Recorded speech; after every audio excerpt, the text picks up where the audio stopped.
Halo, salam petani sawit dimanapun berada.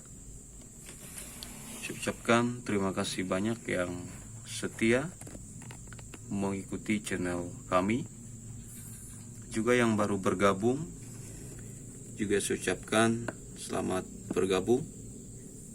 Jangan lupa untuk mengikuti dan subscribe channel kami yang membahas seputaran membudidayakan bibit sawit. Nah, sahabat petani sawit, dalam video kali ini saya akan menampilkan hasil kecambah kita yang baru kita semai ya.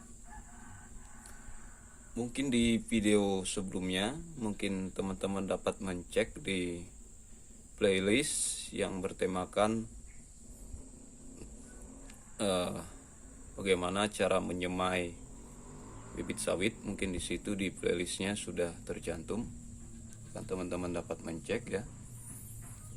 Di situ saya sudah membahas bagaimana menyemai bibit sawit. Pada kala itu bibit yang kita tanam atau sawit biji atau kecambah yang kita tanam belum tumbuh ya, masih biji tulen begitu, masih belum tumbuh.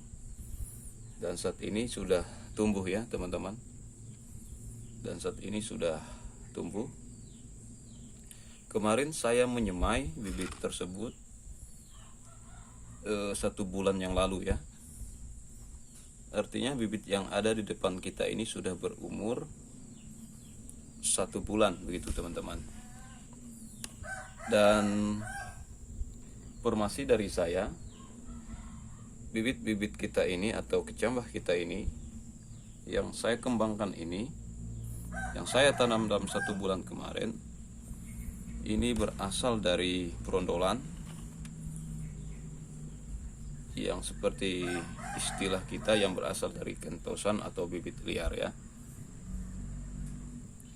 Dan saya mengembangkannya teman-teman. Kenapa saya mengembangkannya? Artinya saya tertarik juga bagaimana cara mengembangkan bibit dari berondolan itu, apakah baik atau tidak ya. Tetapi menurut pengalaman saya, selama saya meneliti bahkan merawat bibit kecambah dari berondolan ini lumayan bagus ya, seperti ini pertumbuhannya ya teman-teman ya, lumayan bagus seperti ini. Dan bibit-bibit ini seperti saya katakan tadi sudah berumur 1 bulan dari awal tanam. Nah, jadi teman-teman, saya akan memperlihatkan performanya bibit kita yang berumur 1 bulan ini. Dari segi pertumbuhan kecambah yang berasal dari berondolan ini ya, pertumbuhannya standar lah teman-teman. Tetapi kalau bibit unggul, kalau kita semai, kalau kita tanam dari kecambah ini ya sangat beda pertumbuhannya ya. Kalau ini sudah berumur 1 bulan ya masih seperti ini. Kalau misalnya bibit unggul itu cepat ya pertumbuhannya.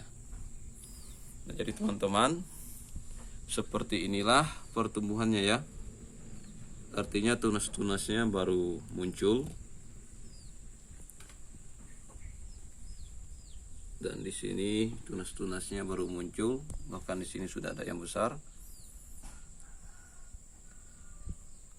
Ini berumur 1 bulan seperti saya katakan tadi ya. Inilah performanya. Dan juga di sini ada, di sini cepat pertumbuhannya. Di sini ada yang double tone. Ini juga berasal dari berondolan teman-teman. Saya juga kembangkan kemarin. Ini juga ada yang sudah tinggi. Ini juga berumur 1 bulan. sama juga penanamannya seperti bibit ini juga sama selama 1 bulannya, tapi di sini agak cepat pertumbuhannya. Juga di sini ada teman-teman, inilah performanya. Nah teman-teman, kenapa saya tidak langsung menanamnya di polybag? Mungkin saya sudah berulang kali menjelaskan, kalau kita tanam di polybag itu menurut saya tidak efektif ya, apalagi ini masih kecambah gitu. Artinya risiko kematiannya itu sangat besar. Artinya kita menyiapkan media tanam seperti ini, kalau menurut saya sih mengurangi risiko kematian. Itu yang pertama. Ini berlaku bagi bibit kecambah dari berondolan bahkan bibit unggul. Nah yang kedua teman-teman, untuk mempermudah kita merawatnya ya. Kenapa mempermudah perawatannya? Ya mudah, artinya kita simpan di dapur atau di belakang rumah kita, itu pun bisa, asalkan terkena matahari ya, asalkan ada sinar matahari. Kita akan lebih mudah melihatnya atau merawatnya, dan juga mengurangi potensi penyerangan dari hama bakicot. Biasanya teman-teman, kalau bibit-bibit masih kecambah ini, hama bakicot itu lebih senang dia memakan tunas-tunasnya ini ya. Itu juga kalau kita langsung tanam ke lapangan atau ke polybag, karena dia di lapangan terbuka, bakicot itu lebih suka gitu. Dan di sini di dapur atau di belakang rumah kita ya teman-teman, ini akan terhindar 100% dari hama bakicot begitu. Begitu juga pengiritan kita dalam menyiram. Nah, misalnya kalau kita tanam di polybag, misalnya bibit kita 100, pasti akan memakan banyak air begitu. Tapi kalau kita letakkan di sini ada 3 tempat, bahkan di sana masih ada. Yang di sini kemarin baru saya tanam ya teman-teman, mungkin ada di video kemarin. Ini juga baru kita tanam. Nah kalau misalnya kita tanam di media tanam seperti ini, ia nggak terlalu memakan banyak air, dan kita pun mudah menyiramnya teman-teman. Apalagi kita misalnya sibuk, kita tidak bisa menyiramnya di waktu sore misalnya, karena kita ada kesibukan, ya waktu malam bisa, karena tidak terlalu memakan banyak air. Jadi teman-teman, saran saya ketika teman-teman mau menyemai yang unggul pun maupun yang berasal dari cambah, saran saya menggunakan media seperti ini.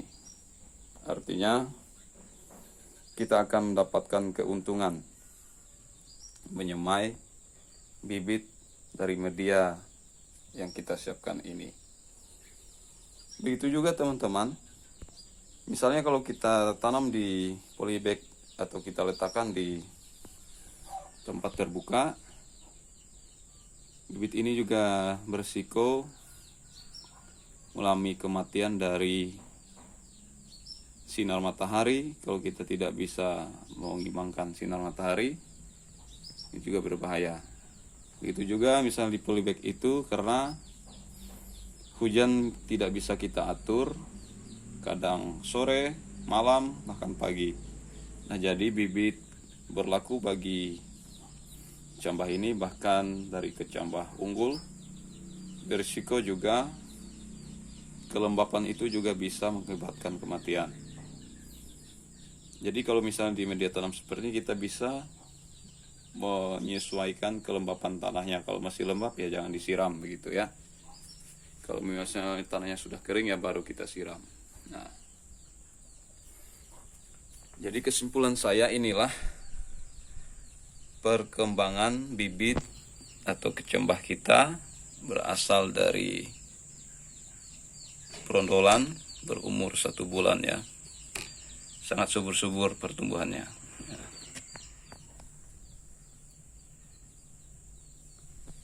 Seperti ini.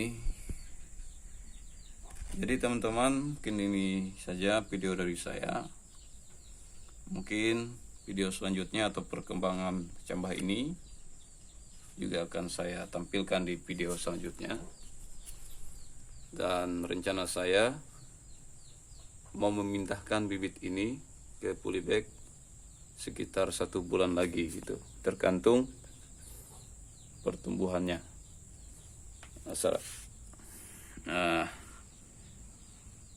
rencana saya mau besar seperti ini, langsung kita pindah nanti teman-teman. Oke teman-teman, mungkin di sini dulu video dari saya. Semoga video ini bermanfaat. Dan salam petani sawit.